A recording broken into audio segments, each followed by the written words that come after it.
A graça e a paz do Senhor Jesus Cristo, igreja. Amém. É um prazer e um privilégio muito grande que nós temos de nos reunir no domingo, no dia do Senhor, para podermos agora aprender da palavra, sermos alimentados da palavra. E eu convido a igreja a abrir a palavra de Deus comigo em Atos capítulo 9, Atos dos Apóstolos, capítulo 9. Nós lemos a partir do versículo 1, nós continuamos hoje nossa série de mensagens no livro de Atos. Semana passada o Marcelo continuou para mim a mensagem no capítulo anterior, do ministério de Filipe. Hoje nós agora passamos por um novo personagem que já foi introduzido por Lucas, mas agora Lucas aos poucos vai transicionando para ele, que é o nosso querido apóstolo Paulo, que não era tão querido assim no começo, né?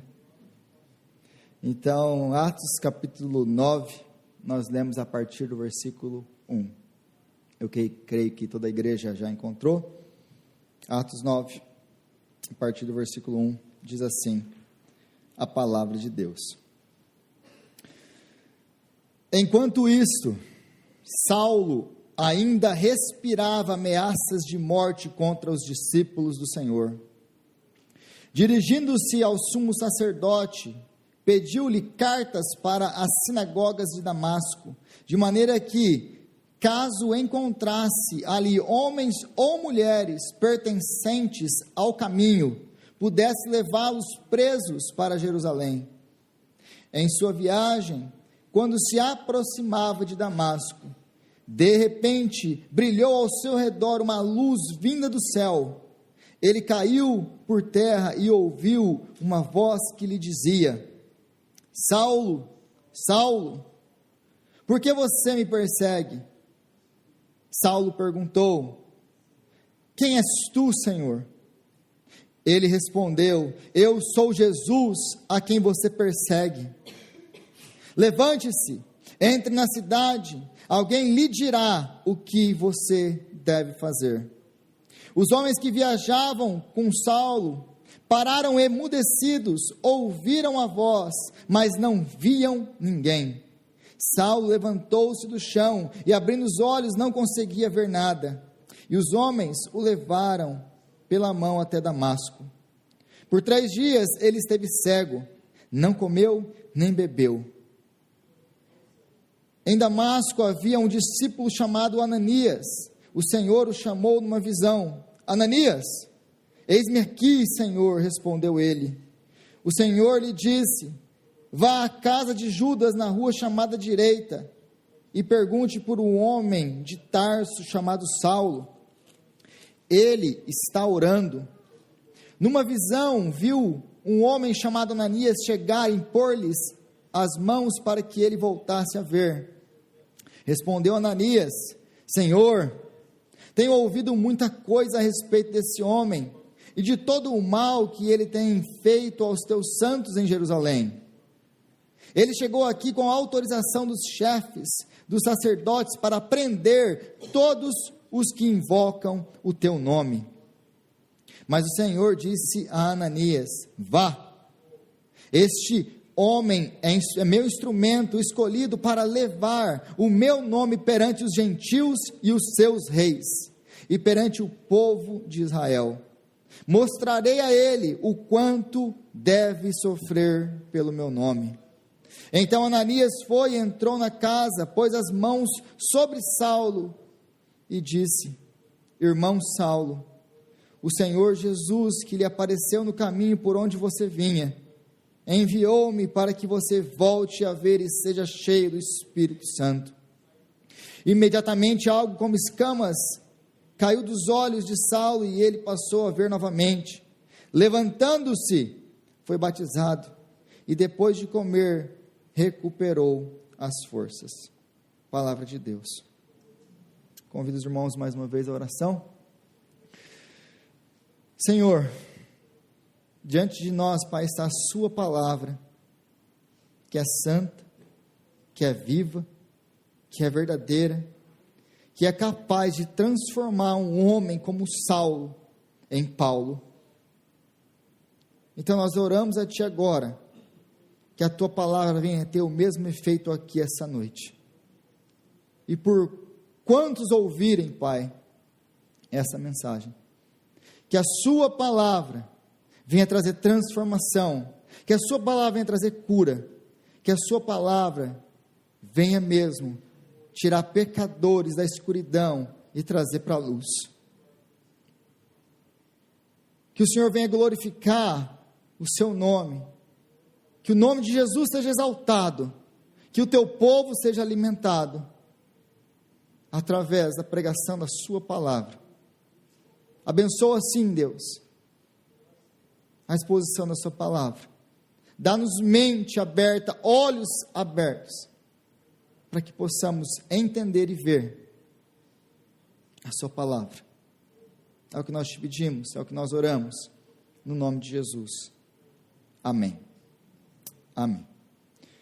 Então hoje nós continuamos nossa série em Atos, e como eu disse, agora nós passamos, Lucas, o autor do livro, agora ele passa a relatar a conversão de Saulo, ou mais conhecido como Paulo. Para você talvez, mas por que Saulo? Por que Paulo? Porque era muito comum naquele tempo eles terem mais de um nome. Então eles são várias etnias, são vários povos diferentes. Por exemplo, é muito normal aqui nos Estados Unidos, quando você vai para o seminário aqui, tem muitos coreanos, e eles adotam nomes americanos. Por quê? Porque é mais fácil falar o nome deles em inglês do que falar o nome deles na língua deles. E provavelmente a gente vai falar errado se a gente tentar. Então eles acabam adotando os nomes chineses, vai ficar um nome em inglês. Então, Paulo naquele tempo não era muito diferente.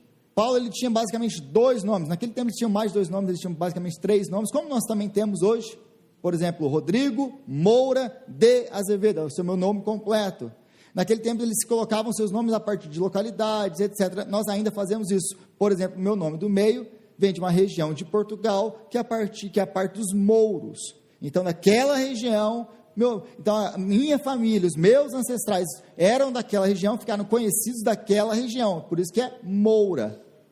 Então, nós ainda fazemos isso, nós ainda carregamos essa herança. O que está acontecendo aqui com Paulo é basicamente isso, ele tem o seu nome hebraico e o seu nome grego. O seu nome hebraico, Saulo, que era como ele era conhecido no meio dos judeus, Saulo, e o seu nome grego, Paulo. A partir da sua conversão, ele prefere usar o seu nome grego, por vários motivos. Ele vai ser, como nós acabamos de ler no texto aqui, o apóstolo dos gentios, chamado para ir para os gentios. A partir disso, então, nada mais surpreendente do que adotar o seu nome grego. Então, a partir daqui, ele usa Paulo, já não usa mais Saulo, porque ele vai trabalhar no meio dos gentios. Mas uma coisa que nós vamos aprender aqui hoje com Paulo, é que a partir daqui, e hoje é um dia muito especial e fundamental na construção da teologia paulina. Por quê? Porque no dia que nós falamos um pouco sobre Estevão, a pregação de Estevão, nós vimos que Saulo estava lá, e Saulo estava dando voto, estava cuidando da capa daquelas pessoas que apedrejavam Estevão. Então Paulo estava ali como membro daquele sinédrio, como uma pessoa que estava ali julgando tudo aquilo, e julgando favoravelmente a morte de Estevão. Ele achava que Estevão, como Jesus, deveriam ser todos mortos.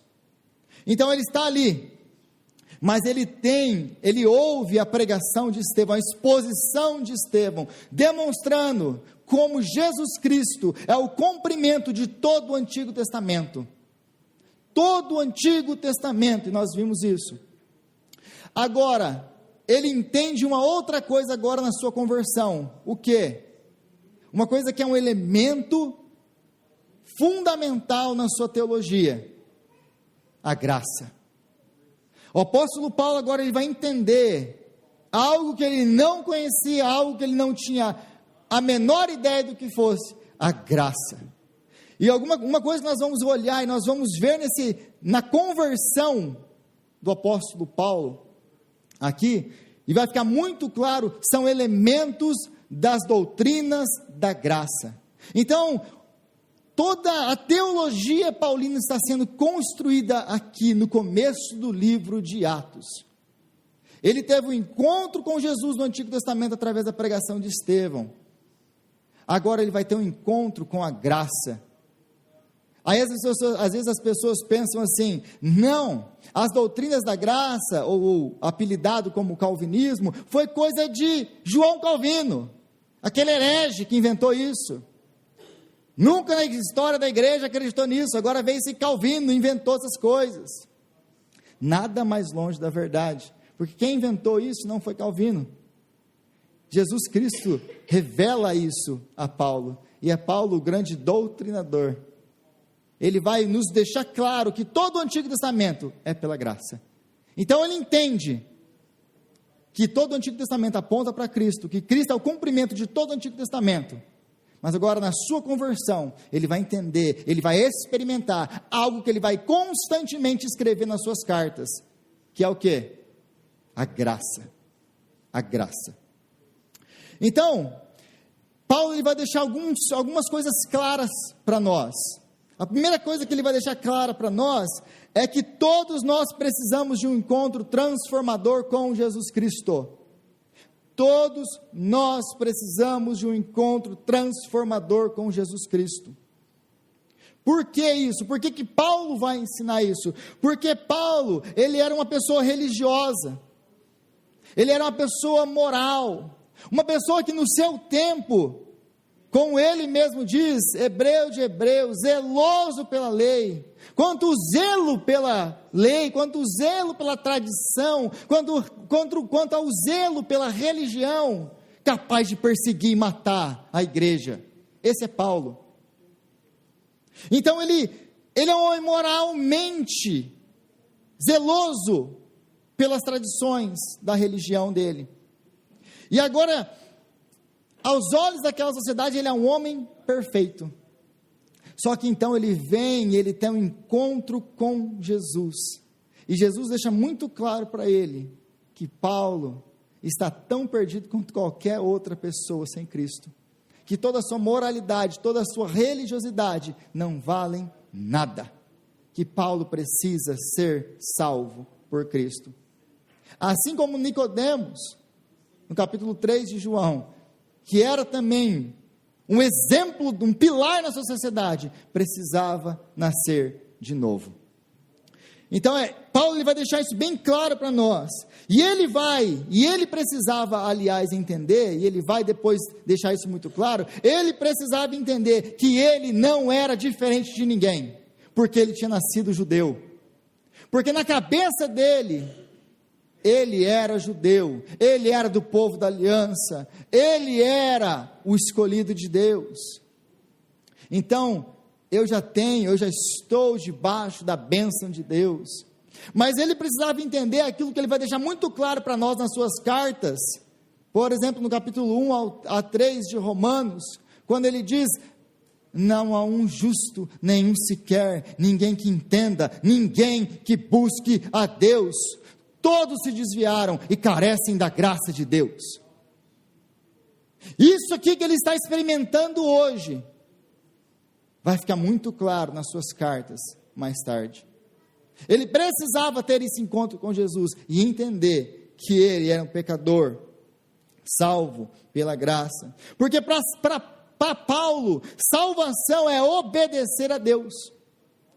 Como que eu sou salvo? O que me garante que eu sou salvo? Porque eu obedeço a Deus, porque eu obedeço a Torá, porque eu obedeço às leis mosaicas, porque eu sou um zeloso pela lei, eu faço tudo que a lei manda.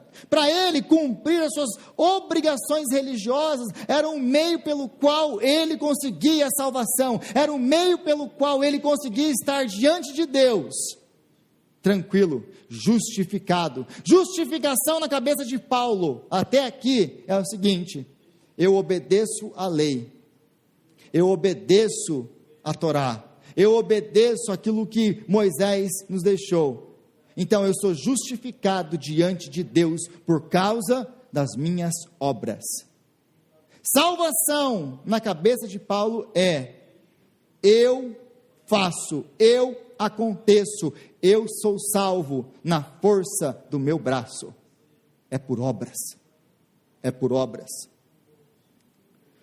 Então outra maneira de colocar isso é, uma vez que eu obedeço, uma vez que eu sou zeloso, uma vez que eu faço todas essas coisas, Deus, Ele vai ter que me abençoar.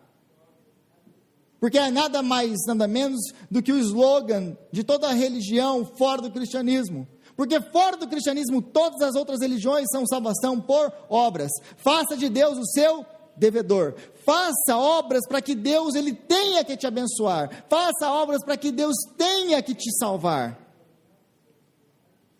Fora do cristianismo, fora de Jesus Cristo, tudo é por obras. Então Paulo, ele vai precisar entender que todas as suas obras, que tudo aquilo que ele tem, que ele segura como aquilo que é a sua garantia de estar justificado, de estar salvo, não vale nada. Porque na cabeça de Paulo, a essência de salvação, de estar bem com Deus, é fazer. Quando na verdade a essência do cristianismo não é fazer, é no ser. Quando você é salvo, quando você é redimido, quando o Espírito Santo habita em você, quando Jesus te transformou de dentro para fora, então o fazer vai ser atingido. Mas você pode fazer e fazer e fazer boas obras, mas se dentro não está transformado, aquilo é religiosidade, aquilo é salvação por obras. Então Paulo, ele vai nos ensinar que a essência do cristianismo não é fazer, mas ser. Eu estava no acampamento na última semana, e o pastor Jean, ele contou uma história, que é verdade muitas vezes, porque às vezes você faz essa pergunta, a pergunta é perigosa.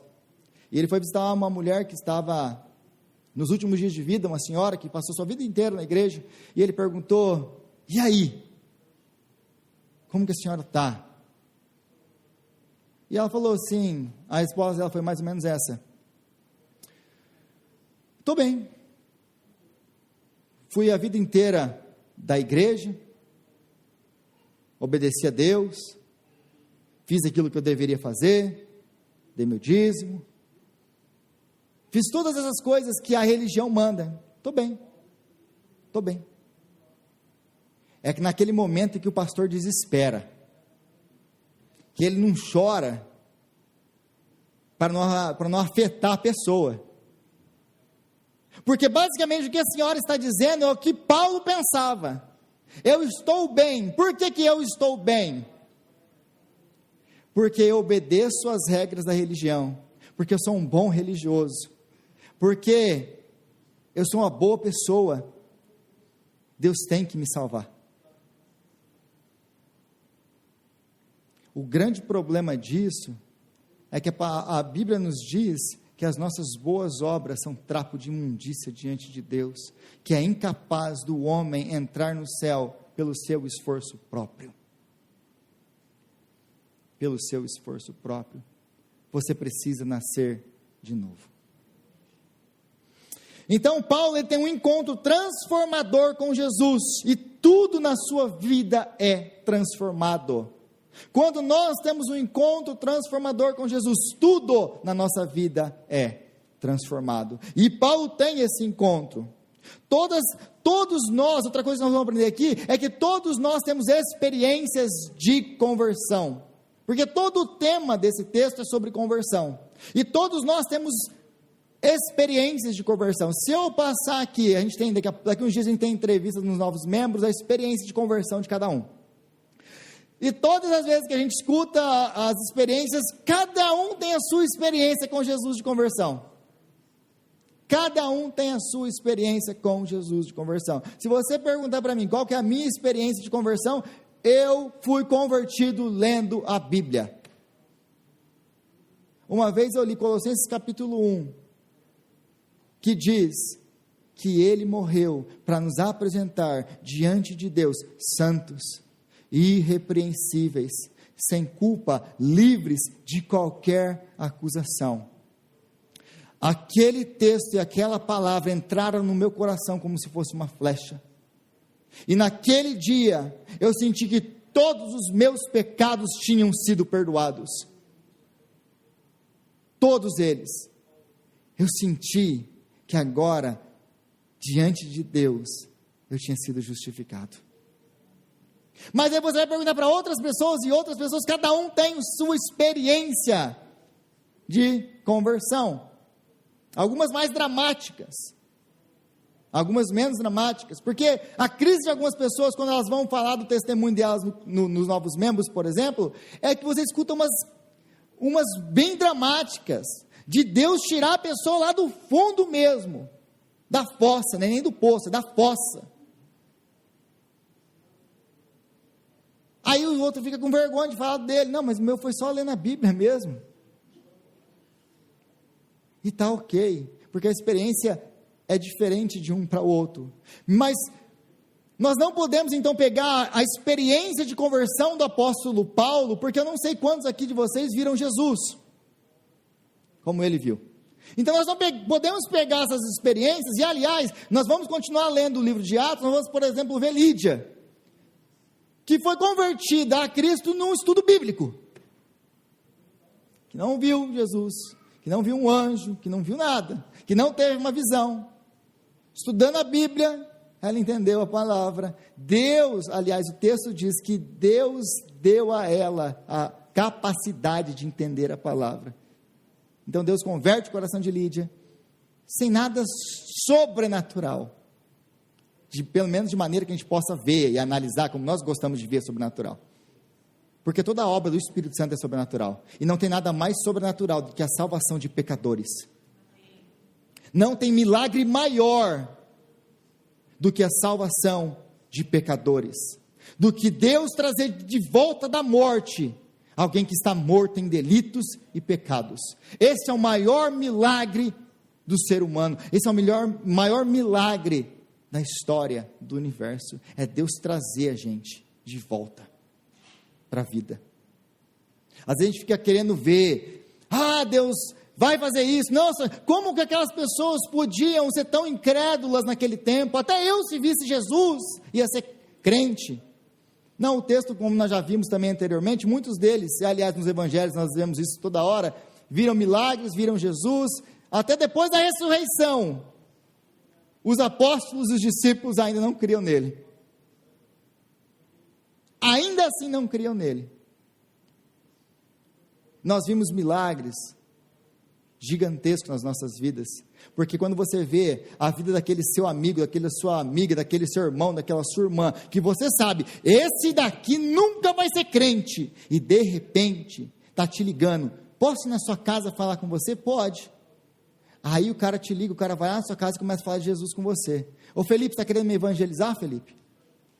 Aí você sabe, esse menino teve um encontro com Cristo, ele foi salvo, porque ele era um até aqui, agora esse aqui é outro, não é a mesma pessoa. Esse é o maior milagre que você pode presenciar na sua vida, é a salvação. Então mesmo que nós tenhamos diferentes experiências, nós temos os mesmos elementos, e é isso que a gente vai ver hoje aqui na conversão de Paulo, porque nós temos diferentes experiências, mas os elementos da conversão são os mesmos, eles estão lá, e é isso que nós vamos ver aqui. E como eu já disse, a conversão de Paulo vai deixar claro as doutrinas da graça, as doutrinas da graça. Aí, se você voltar comigo para o versículo 1, e deixa sua Bíblia aberta, que você vai precisar dela. Enquanto isso, Saulo ainda respirava ameaças de morte contra os discípulos do Senhor. Dirigiu-se ao sumo sacerdote, pedindo-lhe cartas para as sinagogas de Damasco, de maneira que, caso encontrasse ali homens ou mulheres que pertencessem ao caminho, pudesse levá-los presos para Jerusalém. Em sua viagem, quando se aproximou de Damasco, de repente brilhou do céu uma luz, uma luz vinda do céu. Então a primeira coisa que nós vemos aqui é a condição que se encontra o apóstolo Paulo, ou Saulo. Qual é a condição? A condição que ele se encontra, é a condição que ele vai deixar muito claro, mais uma vez, em Romanos, em Efésios. Qual é a condição do homem? Morto em seus delitos e pecados. Qual que é a condição de Paulo aqui? Paulo, ele respira ameaças de morte contra a igreja. Paulo, ele é um homem que ele deixa tudo de lado. Ele para tudo que ele está fazendo para perseguir a igreja, e não apenas perseguir para levar preso, ele quer morte, ele quer sangue. É isso que ele quer fazer com aqueles que professam a Cristo. Ele quer sangue, que sangue seja derramado. Então Paulo, qual é a condição de Paulo diante de Deus? Qual é a condição de Paulo diante de Cristo? Paulo odeia Jesus. Se tem alguém que Paulo queria ver morto, é Jesus. O homem natural odeia Deus. Não é o que diz Jesus em João capítulo 3? Porque Deus amou o mundo, e nós conhecemos bem esse texto, de tal maneira que deu o seu único filho para que todo aquele que nele crê não pereça, mas tenha a vida eterna. Contudo, esse texto do capítulo 3 continua. E qual é a continuação desse texto? Ele diz assim: a luz veio ao mundo, mas os homens amaram mais as trevas do que a luz. O ser humano natural odeia Deus.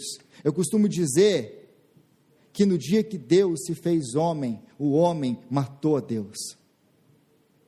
Nós, por natureza, mais uma vez, apóstolo Paulo, Efésios capítulo 2, éramos inimigos de Deus. Quando ele escreve isso nas suas cartas, ele não está fazendo filosofia, ele está falando da sua própria experiência. Nós, por natureza, éramos inimigos de Deus. Eu era inimigo de Deus, eu odiava Cristo. É isso que ele está falando nas suas cartas.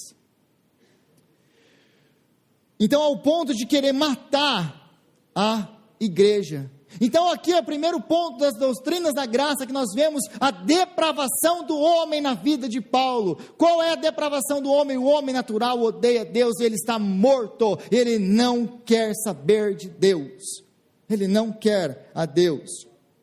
A outra coisa que nós aprendemos nesses primeiros 2 versículos aqui, é o auto-engano e o zelo sem entendimento do apóstolo Paulo. Por quê? Porque Paulo andava em rebelião contra Deus, pensando que estava obedecendo a Deus. Olha a ironia disso. Paulo, ele está completamente em rebelião contra Deus, perseguindo a Deus, matando os filhos de Deus. Ele é um inimigo de Deus, e na sua mente, o que Paulo está fazendo? Eu estou fazendo um favor para Deus. Eu sou um homem de Deus, eu estou obedecendo a Deus. Paulo, ele é a prova de que nós podemos ter fé, podemos ser sinceros naquilo que nós acreditamos, de todo o nosso coração, e estar completamente enganados em tudo que nós acreditamos. Nós podemos ter fé. Aliás, você pode ter a fé de todos nós juntos aqui, colocado em um homem, e esse homem acredita numa imagem, e ele tem uma fé sincera, uma fé verdadeira, uma fé genuína numa imagem. Essa imagem pode o salvar? Não, porque o que salva não é a fé, é o objeto da fé. Se a sua fé estiver colocada em qualquer outra coisa que não for Cristo, a sua fé é incapaz de salvar, por mais sincero que você seja. Ah, Rodrigo, mas aquelas pessoas que estão adorando a lua, as estrelas e aquelas outras coisas todas, por que elas não podem ser salvas? Porque elas estão adorando lá com toda a sinceridade de coração delas. É muito fechado esse negócio de, olha, só Jesus, só Jesus. Mas elas estão adorando de todo o coração. Será que Deus não vai aceitar isso? Não. Por que não? Porque não é a fé que salva, é o objeto da fé, é Cristo que salva. Quando a nossa fé está colocada em qualquer outra coisa que não é Cristo, essa fé é incapaz de nos salvar. Então Paulo é esse exemplo de um homem que está andando, pensando que está agradando a Deus, está perseguindo e matando os filhos de Deus. De um homem que tem um zelo pela tradição, pela religiosidade, pela moralidade, mas que está longe de Deus. Mas que está longe de Deus. Segunda coisa que nós aprendemos aqui a partir do versículo 3, é que é Jesus que vem ao nosso encontro. Versículo 3. Em sua viagem, quando se aproximava de Damasco, de repente brilhou ao seu redor uma luz vinda do céu. Ele caiu por terra e ouviu uma voz que dizia: Saulo, Saulo, por que você me persegue? A segunda coisa que Paulo entende sobre conversão aqui é: não somos nós que vamos a Deus, é Deus quem vem ao nosso encontro. Porque se nós somos o que a Bíblia diz que nós somos, isso que nós acabamos de ver nos primeiros versículos, inimigos de Deus, nós nunca vamos buscar a Deus. Se Deus nos deixar a nossa própria sorte, o homem nunca vai buscar a Deus. Mas Deus, que é rico em misericórdia, com grande amor com que nos amou em Cristo Jesus, Ele vem ao nosso encontro. Então a segunda coisa que nós vemos aqui é a eleição, a tão odiada eleição. Mas uma coisa, um desafio que eu gosto de fazer para aquelas pessoas que não entendem a doutrina, ou que ridicularizam a doutrina, é: se você tirar a eleição da Bíblia, você não tem a graça, porque qualquer outra coisa que você fizer é mérito humano. Se você tirar a doutrina da eleição da Bíblia, você não tem a graça. Porque, mas eu escolhi, então o mérito é seu. Mas eu obedeci, então o mérito é seu. Qualquer outra coisa, a obra é sua e não de Deus. A eleição, ela é necessária. Por quê? Porque sem ela não existe graça.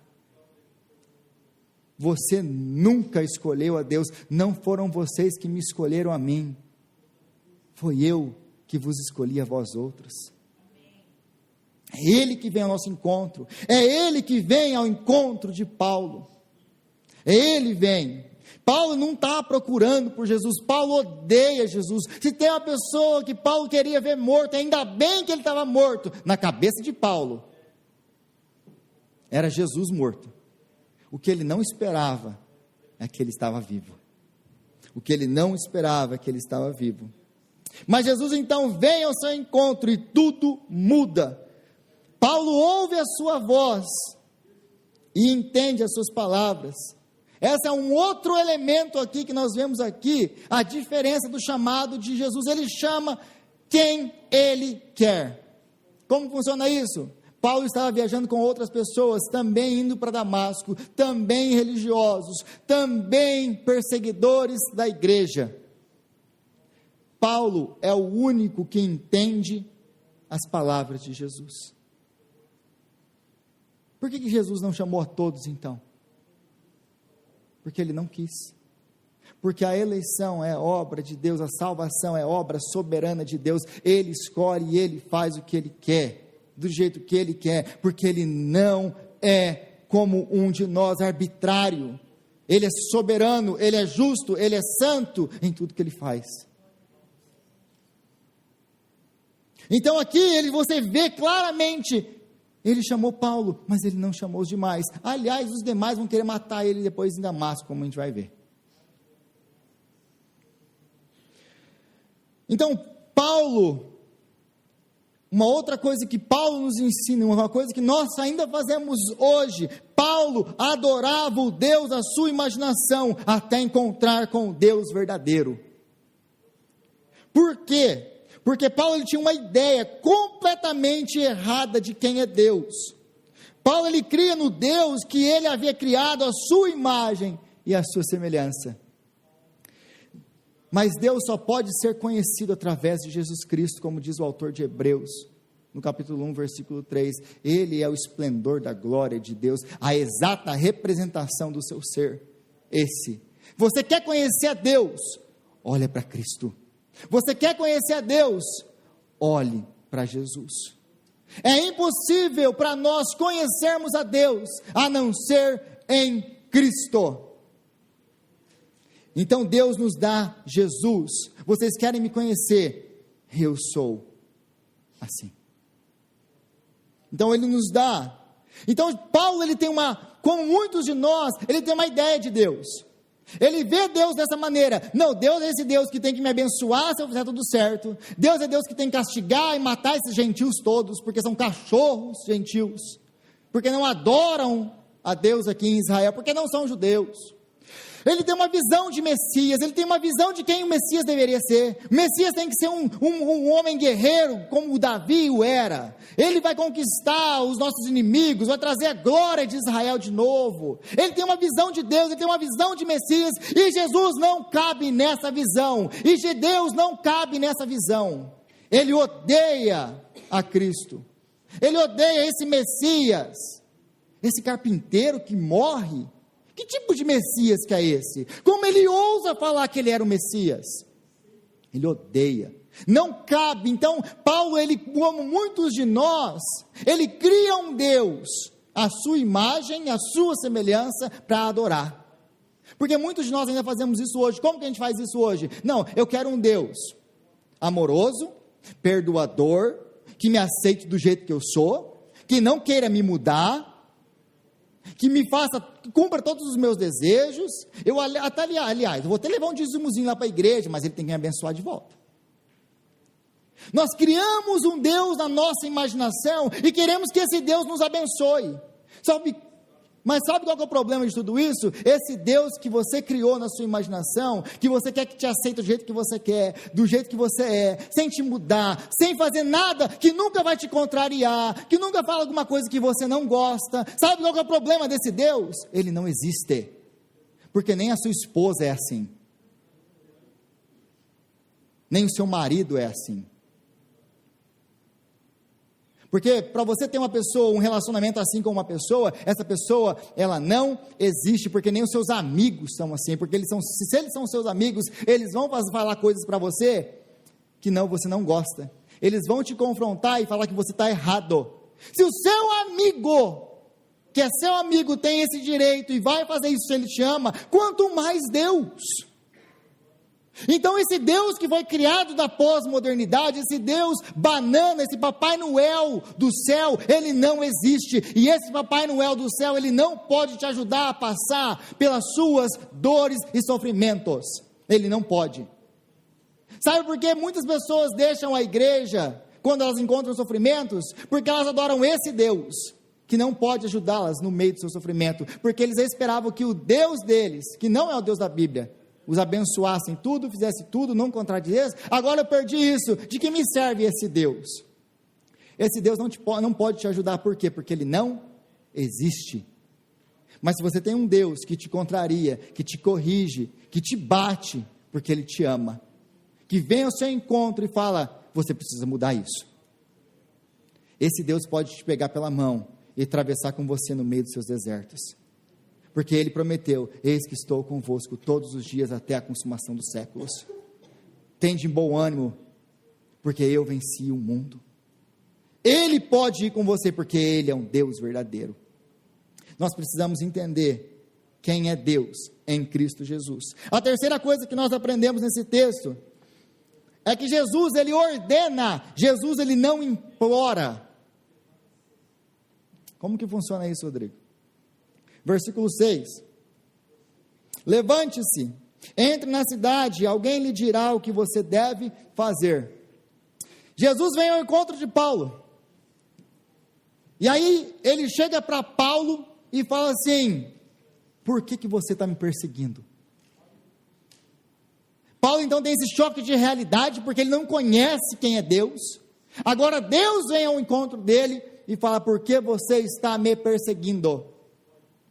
Quem és tu, Senhor? Eu não conheço você. E aí então ele fala, levanta, vai para a cidade e vão te falar o que você tem que fazer.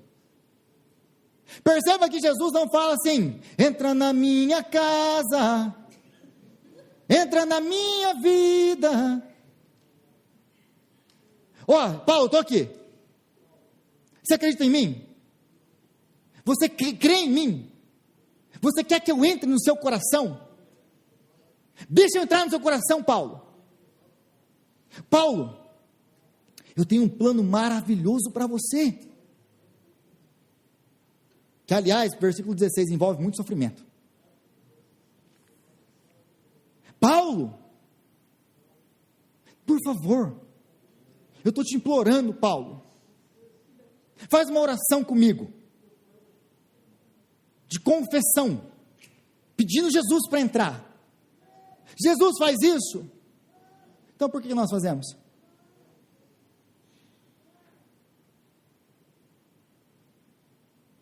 Ó, todo mundo vai fechar o olho, e você vai levantar a mão, mas se você tem vergonha de levantar a mão, você faz aí no seu íntimo mesmo. Não, então a gente vai orar todo mundo, para as pessoas que querem Jesus, não ficarem com medo. Sabe qual que é o problema disso? É que você não tem coragem de levantar para falar: Jesus, toma a minha vida, transforma a minha história, você não é digno de Cristo. Você não é. Rodrigo, você não pode falar assim, vai assustar os visitantes. Vocês brigam comigo depois. Ele vem, quando ele vem, ele não pede licença. Ele entra, porque ele é o Senhor, o Deus criador dos céus e da terra. Quando ele vem e diz: Paulo, você levanta e você vai, Paulo levanta e vai. Quando ele fala, as galáxias são formadas. Quando ele fala, os planetas se estabelecem. Quando ele fala, o mar, você daqui você não passa, e o mar diz amém. Quando ele fala, tudo acontece. Porque foi o texto que o Eduardo leu no começo, se você prestou atenção. João capítulo 1. Tudo que foi feito, tudo que foi criado por ele, por meio do verbo, da palavra, que é Cristo. Então Jesus ele não vem e implora. Jesus ele vem e ele transforma. A graça é irresistível. Ele não vai passar, vou passar a vida inteira implorando para o João vir. Mas o João não quer vir. Coitado do João, foi para o inferno, porque não quis vir. João, você vem. E o João vem. Ele é o soberano, você não é. As coisas começam a ficar mais simples na nossa vida, quando nós entendemos que Deus é o soberano da nossa história, e não nós.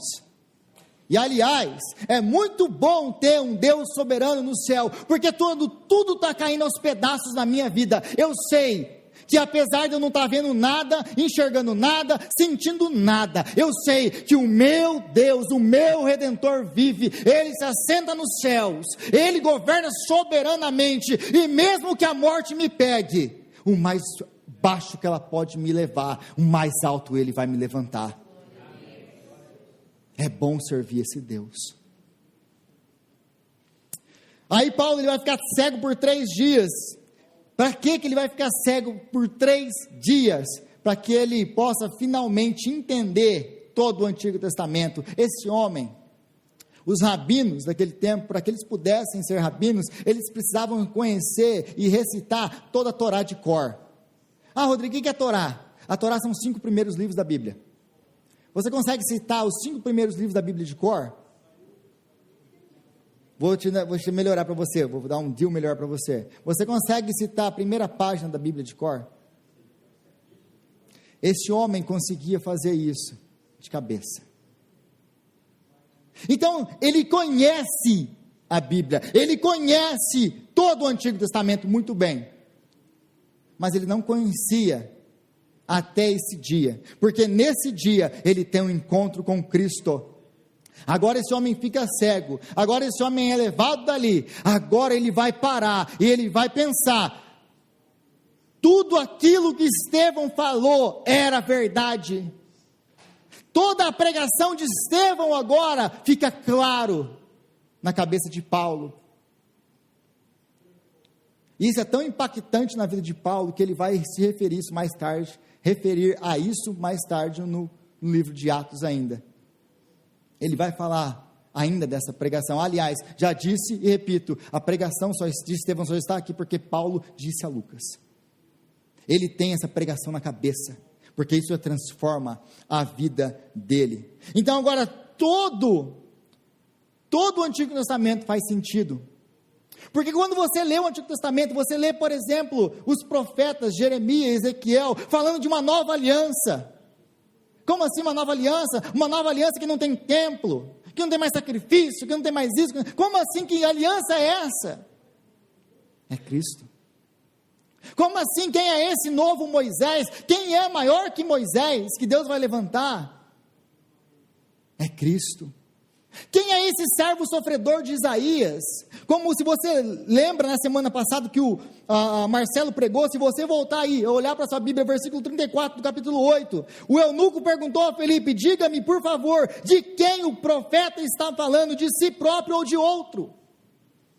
Eles não entendiam. Como assim? Isaías começa falando no livro dele, na sua profecia, que vai vir o Messias, esse Messias guerreiro, que vai conquistar, que vai destruir, que vai fazer. Acaba o livro falando de um Messias sofredor. Quem é esse Messias?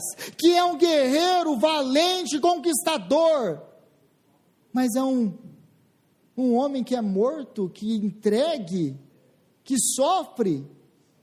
Que Messias é esse? Eles não entendiam isso.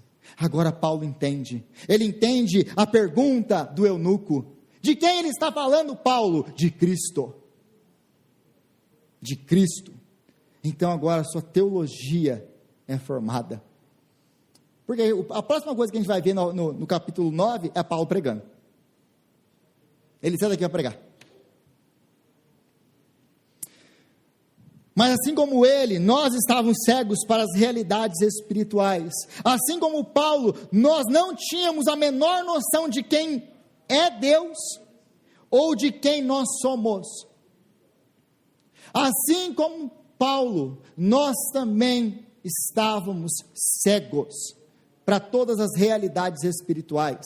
Nós não conhecíamos quem é Deus, o Deus santo, o Deus justo, o Deus irado, que não tolera a maldade, nem a rebelião, nem o pecado, contudo, é bondoso, misericordioso, tardio em irar e pronto a perdoar. Nós não conhecíamos a Deus, nós adorávamos esse Deus, banana, esse Deus que não é o Deus da Bíblia, esse Deus que tem que me aceitar e me perdoar e fazer tudo o que eu quero. Por quê? Porque eu sou uma pessoa boa. Nós não conhecíamos a Deus e nós não nos conhecemos. Nós não conhecíamos a realidade de quem nós somos: miseráveis, pecadores, destinados ao inferno. A única coisa que nós merecíamos de Deus é o inferno. Mas agora, Deus, Ele tira as escamas dos nossos olhos. Nós podemos encontrar com o Senhor e entender: Ele é santo, Ele é santo, Ele é santo. E eu não sou, mas Cristo vem e Cristo me purifica dos meus pecados, e agora eu vou andar em novidade de vida. Então, assim como Paulo, nós estávamos mortos em nossos delitos e pecados. Assim como Paulo, nós não conhecíamos a Deus. Quem és tu, Senhor? Essa é muitas vezes a nossa pergunta quando Jesus vem ao nosso encontro. Quem és tu, Senhor? Nós nos achávamos bons e merecedores. Aos olhos de Deus, as nossas obras eram maravilhosas. Como eu sou uma pessoa especial, como eu sou legal. Deus, Ele tem muita sorte de me ter. Aliás, tem algumas pessoas que ainda pensam assim. Mas Deus é muito, mas Ele é muito sortudo mesmo. Eu estou aqui hoje pregando para Ele. Nós precisávamos entender quem Deus é e quem nós somos. E aí Paulo no versículo 11, se você virar aí comigo a página no versículo 11, vai falar o seguinte: o Senhor lhe disse, vá à casa de Judas na rua chamada direita, e pergunte por um homem de Tarso chamado Saulo, ele está orando. E essa frase me incomodou muito tempo. Como assim, Deus? Tá, você vai chegar lá, vai falar com ele é Paulo, ele é Saulo de Tarso e etc, ele vai estar orando. O que tem de mais no cara estar orando? Ele é judeu, gente, ele ora, esse cara ora o dia inteiro, ele ora, eles oram. Por que Deus, ou por que Jesus fala que Paulo vai estar orando? Porque agora Paulo vai estar orando pela primeira vez na sua vida. Vou repetir para você. Paulo, ou Saulo, o fariseu, ele vai estar orando pela primeira vez na sua vida. Por quê? O que acontece aqui basicamente é o seguinte: ele já orava, ele já fazia suas devoções judaicas. Mas como que ele orava antes? Antes ele orava como o fariseu do capítulo 18 de Lucas. Lembra da parábola de Jesus, do fariseu e do publicano? Nós temos duas pessoas orando, não é um fariseu, e o fariseu, ele ora e ele agradece a Deus, obrigado Senhor, porque eu sou bom, porque eu dou o dízimo, porque eu obedeço a lei, porque eu não sou como esse cachorro samaritano, ou como esse cachorro publicano, obrigado porque eu não sou como esses outros homens, eu sou uma pessoa boa, obrigado. Em outras palavras, para quem esse homem está orando? Quem ele está agradecendo? A ele mesmo. Essa era a oração de Paulo como um fariseu. Deus, obrigado porque eu sou um fariseu, temente a ti, obediente à lei, que faz todas essas coisas boas, obrigado porque eu vou ser salvo, porque eu sou uma boa pessoa, não sou como esses seguidores de Jesus, hereges que merecem a morte. Não, agora pela primeira vez, Paulo ora. E qual é a oração? A oração de Paulo é a oração do publicano. Ele bate no peito e diz: tem misericórdia de mim, Senhor, pois sou um pecador. Agora ele entende quem ele é, pela primeira vez na sua vida, ele entende quem ele é diante de Deus. E agora ele está orando, pedindo perdão por todos aqueles irmãos que ele encerrou na cadeia, por todos aqueles irmãos que ele matou. Paulo, pela primeira vez na sua vida, ele está agora orando. Então, a lição que isso fica para nós é: a nossa religiosidade, a nossa moralidade, as nossas boas obras não tem poder nenhum de nos salvar. Nada disso tem. O nosso melhor diante de Deus não vale nada. Trapo de imundícia. E o pior de tudo isso, é que pode ser que estejamos pensando que estamos servindo a Deus, quando na verdade estamos como o apóstolo Paulo, contra Ele. Contra Ele. E aí, caminhando para o final, é Jesus quem nos envia os Ananias da vida, para orar por nós e nos ensinar o caminho. É Jesus que levanta pessoas, como ele levantou Ananias para enviar Paulo.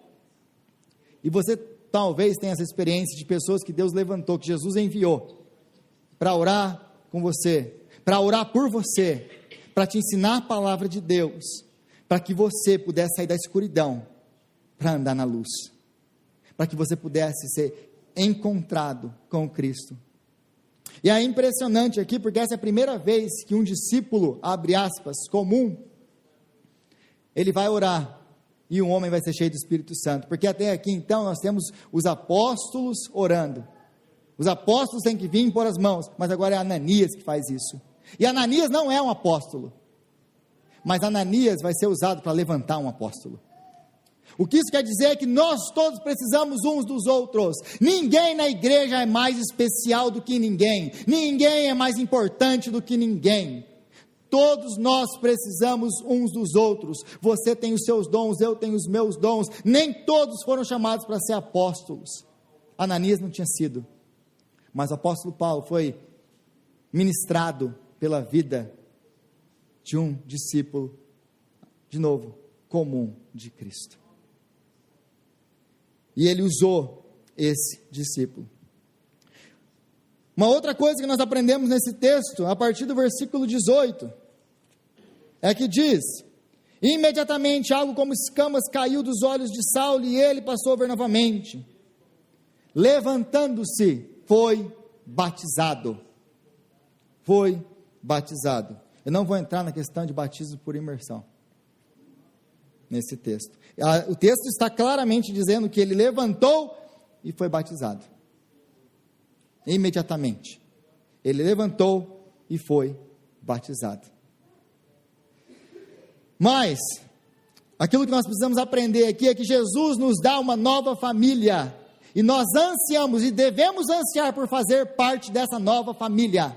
Assim que Paulo entendeu tudo isso, o Evangelho fez sentido para ele, Cristo agora se fez verdadeiro para ele, agora que ele entendeu que os seus pecados foram perdoados, que ele foi cheio do Espírito Santo, agora ele quer se identificar com aquele que antes ele perseguia, ele quer fazer parte da família de Deus, ele quer fazer parte do povo de Deus. Por quê? Porque no versículo 4, Jesus diz o quê? Qual que é a pergunta de Jesus para Paulo? Ô Saulo, por que você me persegue? Bom, Jesus, eu não estava bem. Quem és tu, Senhor? Porque eu não estava pretendendo perseguir um ser tão radiante assim. Era a última coisa que eu queria perseguir, era alguém assim. Eu sou Jesus a quem você persegue. Paulo estava perseguindo a Jesus? Paulo está perseguindo quem? Os seguidores de Jesus. Mas é isso que é maravilhoso no Novo Testamento, que Paulo, mais uma vez na sua teologia, vai nos deixar muito claro, quando nós estamos em Cristo, quando nós somos batizados em Cristo, nós somos um com Cristo Jesus.